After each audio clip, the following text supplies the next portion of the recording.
for almost 8 months out of the year. It's actually a pretty lengthy process. Brooks Barnes and his employees are doing the labor-intensive task of growing tobacco. Come on in.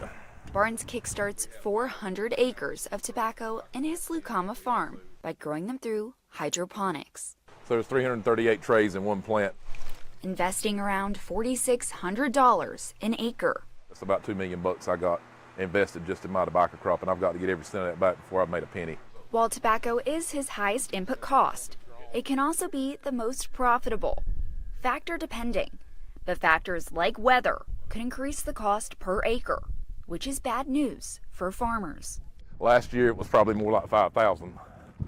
Why? Because we had a tremendous amount of rain in July, and fertilizer leaches. Another factor out of his hands are tariffs, with countries like China countering U.S. tariffs with harsh levies of their own. If China says, nope, we're not buying anything, if they completely boycott U.S. agriculture and say, nope, we're not buying anything at all, no soybeans, no tobacco, no nothing, there's going to be some sad times in not only North Carolina, but in the United States, period.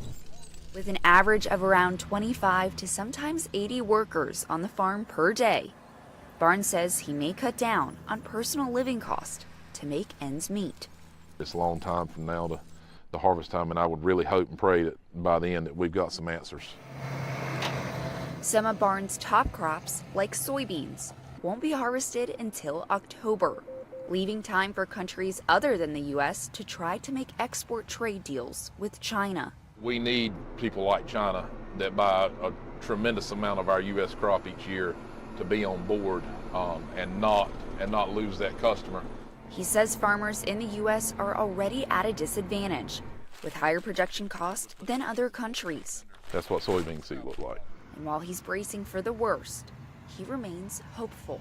Eventually this will work itself out. Everything always does. It's just sometimes it's not in the time fashion that we wish it to.